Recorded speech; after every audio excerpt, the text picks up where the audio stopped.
One. Okay, a little technical hiccup there, but the editors will be able to brush that up real quick. So, getting back to what we were talking about, the agreement itself. So, basically, the terms of this agreement for a reverse triangular merger are essentially the same as what Elon proposed in his initial April 13th letter, correct? The last, best, and final. Yeah, he he kind of bought it like you're buying a used car. It was, like the verbiage was sort of as is, but there were certainly due diligence provisions and all the other stuff that you would expect to be in there. But sort of like, I'm not going to negotiate any higher.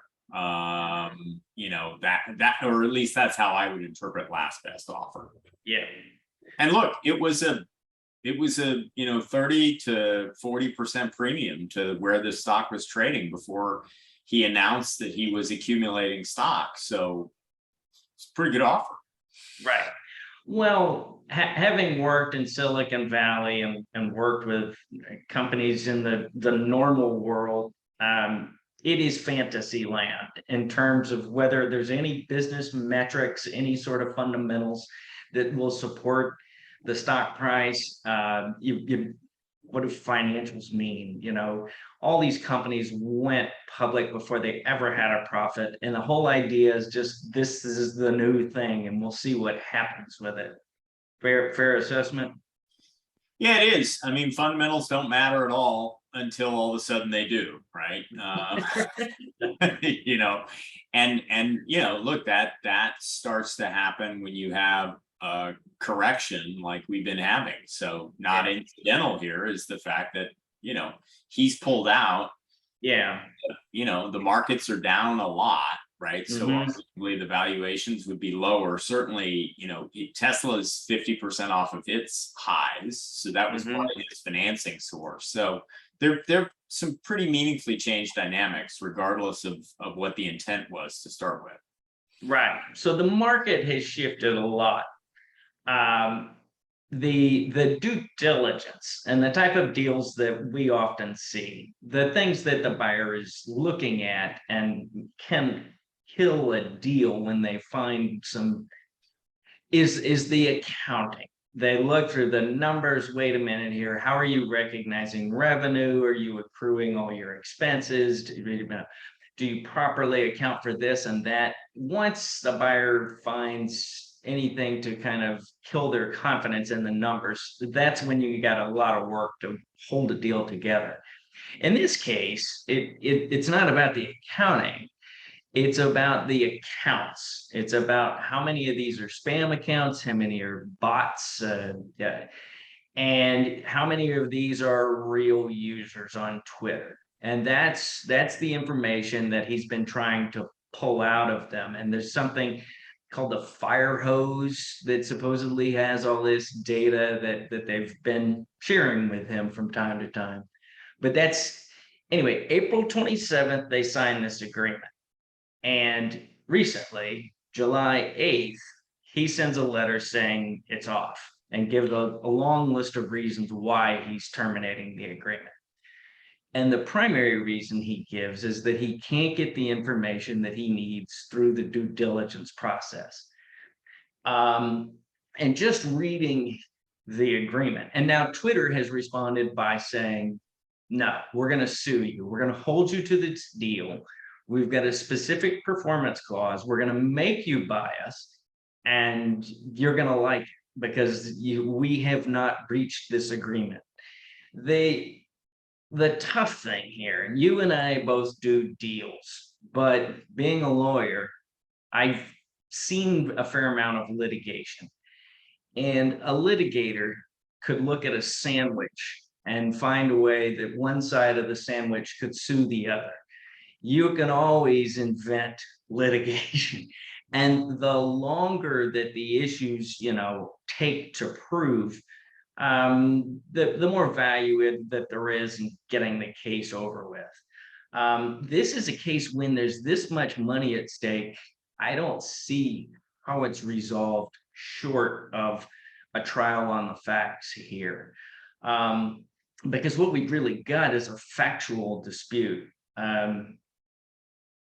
Musk will claim under the agreement, he's entitled to get all information about the business as he may reasonably request. So reasonable. Lawyers love that word of reasonable, you know? And then Twitter can refuse to give him information that in the reasonable judgment of the company would cause significant competitive harm to the company if the deal doesn't go through. So then you've got reasonable and reasonable. You're going to have a lot of facts. It's going to take a lot of vetting. This is not a case that will be resolved quickly. It's not an issue of law. It's an issue of fact. What do people think right now in terms of the prospects for how they think this thing will end up? What is the market think? Well, so Twitter stock's down. So the market believes that this deal is not going to happen, or at least the ARBs are selling their positions, the people that bet between when an announcement's made and, then sell out their position when the deal goes through. So it sure looks from a sentiment standpoint like the market believes the deal's not going to happen. And I think there's a lot to unpack here. But one of the things is if Musk still wants the asset, he would be acting very much the same way. Sort of like, I'm so aggrieved that I didn't get what I was asking for, and what I found is concerning to me, and therefore I need to back away from the deal. Look, if you want to get the Twitter board to be willing to renegotiate, which they're saying they won't, then you have to come up with some reasons, right? And this is I know you and I have talked about my kind of axiom of buyers are full-time predators and sellers are part-time prey. That's the case here too. I mean, look, Twitter's never been a really, really well-run business, but it's always been a really fantastic platform. So the idea that they could sell it for $44 billion and try and compel specific performance, in other words, force him to go through with the deal on terms that no longer make sense in the marketplace, that would seem like trying to litigate against the wealthiest person in the world. Right. Would have long odds against it, and Twitter would run out of money before Musk would, right? Yes. However, if Musk still wants the asset, his behavior might not be any different. Maybe he just wants to make sure that he pays 40 or 50% less than his initial offer. And the only way to get the Twitter board to comply is, to go through this exercise. And maybe the only way Twitter's board can exercise their fiduciary responsibility to shareholders is to fight him tooth and nail to keep the way it is. So both sides might be a little bit like, before they could just come to the table and negotiate a new deal, both sides might have to do what they're doing to ultimately get to a resolution. Because if he still wants to buy the company, then the board's got to continue to negotiate in good faith to maximize the value to the shareholder. Right. And they won't be able to argue that with the market, and especially tech stocks down 30 to as much as like 70% with companies like Netflix and others, that this wouldn't be a good deal at $28 billion. Right. That would still be basically where the company was when he made his initial offer and before the market turned back. So it could still happen, and even compelling him to specific performance. I would say that the metaphor for Musk's way of operating in the world is that, he's a guy that doesn't stop at stop signs because he thinks he's smarter than the people that design the streets. And so, even if a judge in the Delaware Chancery Court compels specific performance, Musk could say, what are you going to do? Put me in jail if I don't buy the company? And that's not going to happen, right? So if he's bluffing, or if he's serious about the bots or the governance or the not getting the information, it would look the same right now. Yeah. Now, one thing that's different about this deal from the deals in the middle market that we typically see is a buyer it's not a good idea to take the company you're going to buy, put it out in the middle of the street and hit it with a sledgehammer until its brains are all over. That is not what you want to do with a company you want to buy. Kill its reputation, demoralize the employees, just beat it to a pulp. It's not what most buyers do in most situations. Here, you've got a different dynamic where you've got a market price, and like you're saying here, there's how the market is going to impact the choices everyone makes.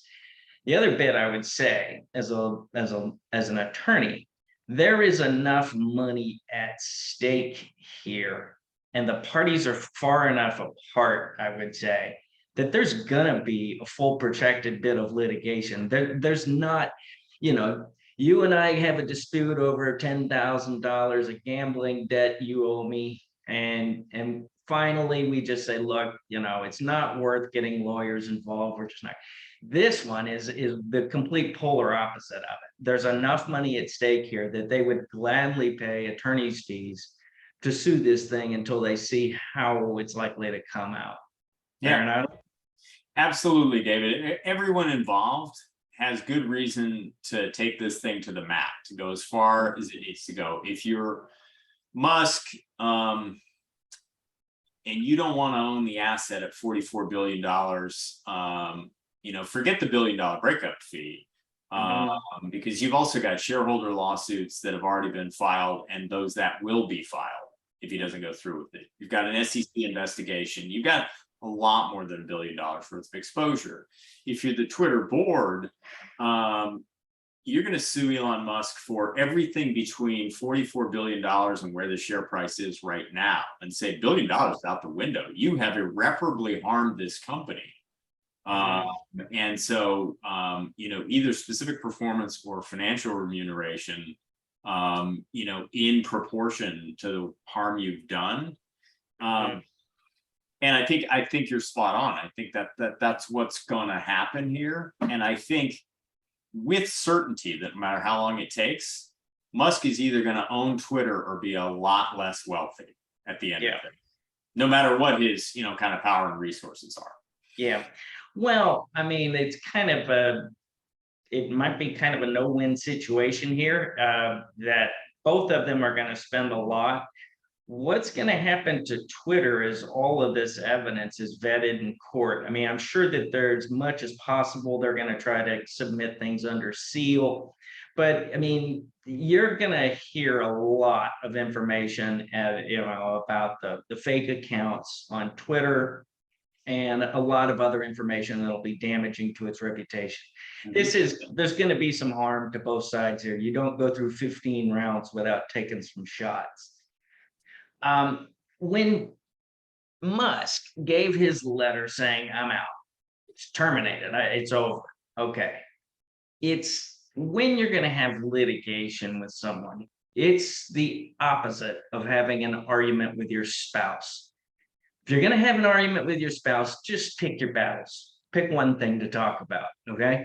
Here, he's laying out everything, because if you're going to go into litigation, you got to raise these issues or you'll lose them. So he's, number one, trying to build the record that I've always cared about all these problems. And two, when he goes into the lawsuit, it looks like a little bit of a shotgun.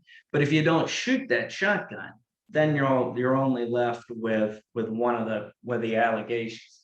So in this case here, he's claiming that they haven't satisfied their obligations under the due diligence. They're not giving him all the information that he needs to see this information, this data about their accounts. And as I said here, with the reasonable on both sides, it's just not going to be an issue that's quickly disposed of. The other issues are far tougher for Musk to make his day, to prevail. He's claiming that the representations that Twitter made misrepresentations to him about the company in inducing him to do this deal. If somebody lies to you to get you to buy a bar of gold, tells you it's gold, but it's bronze, okay? you can just undo that deal altogether, get your money back, give them their bar of gold. You hear he's claiming there were misrepresentations about the deal, and he's got the extreme right of rescission. I wouldn't bet any money on that one. He's also alleging a material adverse effect that is ongoing and continuing here. So, Twitter's obviously been shaken up by all of this turmoil. It's kind of hard to go shake up somebody's cage and then saying, I'm not going to buy what's inside this cage because I've shaken up the cage. I mean, do you think I've got a good read on that one? I think you do. I think, well, to quote the eminent philosopher and business strategist Eddie Murphy, who in an old stand-up routine used to say, if you're in a bar and you think you're about to get in a fight and you're pretty sure you can win, throw the first punch. And if you don't think you can win, throw a bunch of dirt up in the air and act crazy. And I think Musk is taking the second strategy because his bluster notwithstanding, he's not sure he can win here. So he's really trying to mitigate how much money he's going to be out at the end of the day here. The material adverse thing is pretty unlikely to prevail, given that Twitter is a public company. He might be able to argue that bots were 10% and not 5%, but that's not material or adverse, because I think most of us that use Twitter figure, I thought, bots were probably 40%. So I think that won't fly. And there's very, I don't want to veer into your lane, but there's very little precedent for getting that to fly. So from a diligence standpoint, the thing he's up against is with a public company to argue that they didn't give you everything you needed. You can make the argument on the other side of that it's a public company and therefore everything you needed was already public. You have a public accounting firm evaluating their financials. They have a public accounting firm reporting their financials. So that, that one goes against him. And then the other piece is that he's arguing that because key executives are leaving and because they're going into a hiring freeze and doing some layoffs, that's changed things. Well, 5 key employees out of 7,500 total employees have left the company in the last week. Arguably, at least 2 and maybe all 5 left because they thought Elon Musk was going to be their new boss. So I would argue that he's the material adverse effect there. And then he announced that he was going to do layoffs at Tesla, his own company, right? So he can hardly say that Twitter is running their company badly for going into a hiring freeze and layoffs when his public filings on his own company or that he's doing some of that same thing, right? So I think he loses most of these arguments, but again, he's throwing up dirt in the air and acting crazy in the hope that will cause the board to say, well, listen, we don't have $1 billion to fight with this guy. So let's try and get to a solution. But you, again, were spot on in saying that we're probably in for some protracted, machinations behind the scenes here. Yeah. That one, the last one that he's allowed these people, there've been resignations and he's not been replacing people, he's not hiring, that they've failed to continue to operate the business in the same fashion as it was operating before. That one is generally, okay, I thought I was going to buy Twitter and instead I show up to buy it and you're making cars. You've completely changed the business model here, or you've moved into another state. Something is dramatically different about it. The material adverse effect argument is the wheels just came off of this thing. And whether whose fault it was, the company is no longer doing well and I should be able to walk away. Both of those are flimsy. The argument that he's subject to misrepresentations, I think he has a very tough time meeting that burden. However, I think that the one that's going to be protracted is this one where did they satisfy all their obligations and due diligence, or did they not? Did Twitter satisfy their obligations? Were all of his requests reasonable? And or did Twitter reasonably think that the disclosure of this information to Musk would cause them a competitive disadvantage? That's the one. Not only is it a closer call, it's where Twitter doesn't want to go down this path and have these types of things disclosed. I think we're going to see this thing go into a fairly lengthy battle here. I agree with you. I think the on the piece about what Twitter does or doesn't want exposed.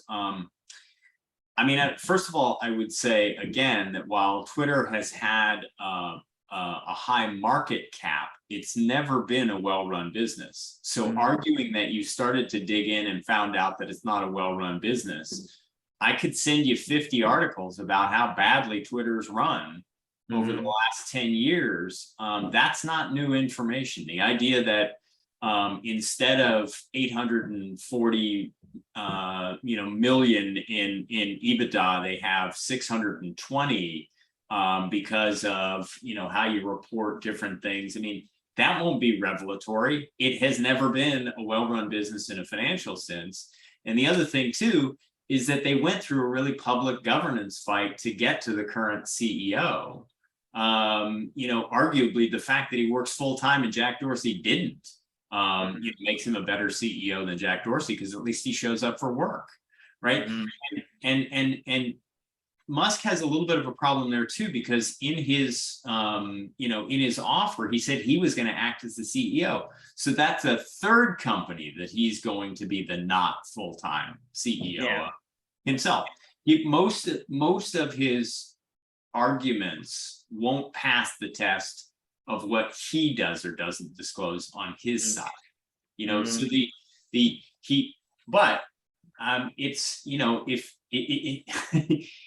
he's got so much money, so much ability to if this is protracted, last longer than anybody else, that arguably it won't be the best use of Twitter's corporate resources to be in 5 years long litigation and spend a year worth of their EBITDA on suing the richest man of the world who can outlast them. Right. Yeah. A lot of the things that we were saying there, just going over, would be normal metrics of an ordinary business: the management, the turnover, the audited financials, all these things. Except, again, Twitter and Facebook, the other social media platforms, this is fantasy land. So what gives them the value? The value is the fantasy, And so then we're getting into things. What sort of disclosures did he want? And what is he gonna, what's he gonna face more resistance from Twitter about doing? Their algorithms, the data, the bots, all that sort of stuff that's beyond my pay grade to understand those sorts of things. But I think that's going to be the sticking issue here, not a whole lot about turnover or who's going to run the company or what their financials look like. Right. But there too, David, so that ephemeral nature of what makes them valuable when it's not the fundamentals, this is where he might have some additional exposure, because if he harms them from a sentiment standpoint, and the measure of the harm is what happens to the stock, as he assails the company. That could cause Twitter to fall a lot. And then you've got more shareholder lawsuits, and then you've got the company with an even stronger argument that he's irreparably harmed them. And so I think he's, look, Musk is okay with dangerous games, but he's playing a pretty dangerous game here. And I think that the only way this makes sense to me from an M&A standpoint is if I'm advising him on buying the company. And this is one of the reasons that I never advise buyers, only sellers, because I represent the people who need the extra information and aren't used to doing this every day. But if I were advising him, Mhm. I would say, look, if you're willing to spend $1 billion in litigation in order to pay 20 billion less to complete this transaction, then the ROI on that's pretty strong. Go for it. Mhm. If you really want to back away from this thing, what you ought to do is be careful about whether you do any further damage to this company, this platform, right? So tamp down your whole disingenuous first amendment argument, and tamp down your whole, they should put Trump back on, and tamp down your it's all bots and all that stuff, because you might hurt the platform more, and you don't want to be on the hook for that. That'd be my guidance. And the one thing we can predict from Elon Musk is his unpredictability. So we're going to go today and see 3 things that surprise you. But so this is an unfortunate turn of events. We like to see deals come together successfully and everybody get wealthier and have win-win situations. And this one is going to be a win largely for litigators, and it's counterproductive for the market, I would say. Public transactions where a public company is the target, have had kind of a bad run here for a pretty good while now, and you're going to be able to correct me as to the success stories. I mean, I'm thinking back all the way until what I think of as probably the worst public merger ever, the AOL Time Warner merger, and then in the about fast forward 7-8 years, with the Federal Reserve pointing guns at the heads of all the major financial institutions, we had all those shotgun marriages at the altar where the big banks acquired investment banks. Public activity out there, either a takeover of a public company, of a big one like this, or public mergers. And in my career, I've only worked on a handful of public mergers. They're just the exception. Successes that we've seen in the past couple of years that give hope for people that these sorts of deals can work.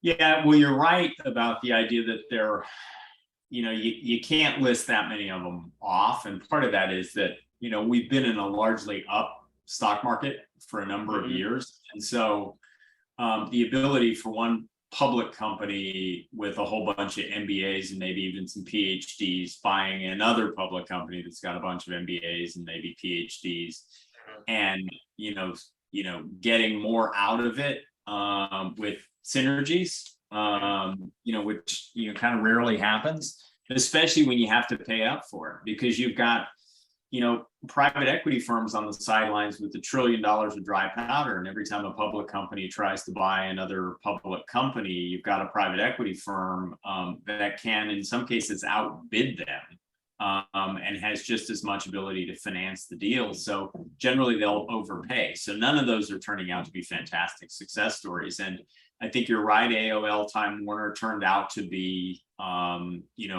kind of fool's gold. The other thing that happened back then is that, you think about the idea that when Peter Thiel was co-signing, a lease and putting like $500,000 into Facebook to get a material amount of ownership, Rupert Murdoch was buying MySpace, the #1 social media platform, for $585 million at that time. That's worth nothing. It's been written off to zero. Yeah. On the other hand, I think if you were to ask Brian Moynihan at Bank of America whether he's glad that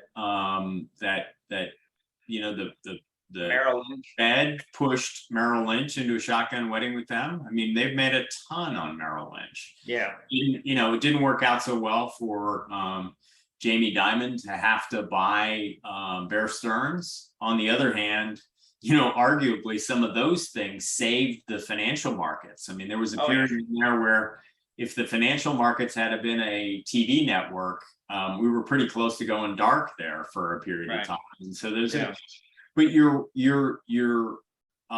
you're right. There just aren't a whole lot of buyouts of public companies that have turned out to be fantastic things. And having said that, I'm sure we will induce a lot of trolls to find a few data points that make liars of the both of us. Yeah.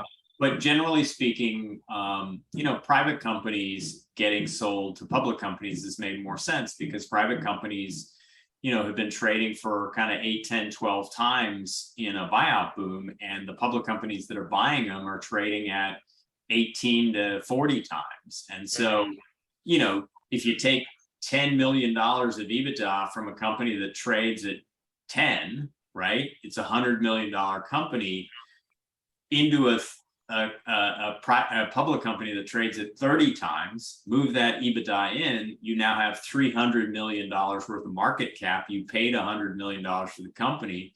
There's a $200 million lift here. You got founders that got $100 million and get to retire. That's a win-win for both sides, right? So that's just been a better dynamic. Well, Kirk, the good news for both of us is this is early in the morning, and everything else we work on today should be a little more straightforward than Elon Musk's attempted takeover of Twitter. So just go home today knowing that you're a champion, that you didn't screw up anything as bad as Elon Musk. Thank you. That with the bar set sufficiently low, David, I'll be confident I can clear that today. Thank Wonderful. you. Yeah. Well, it's great to see you as always, Kirk. You're the best guest here, and we love having you. And thanks to everybody for joining us on Selling Your Business with David King, and we will see you next time.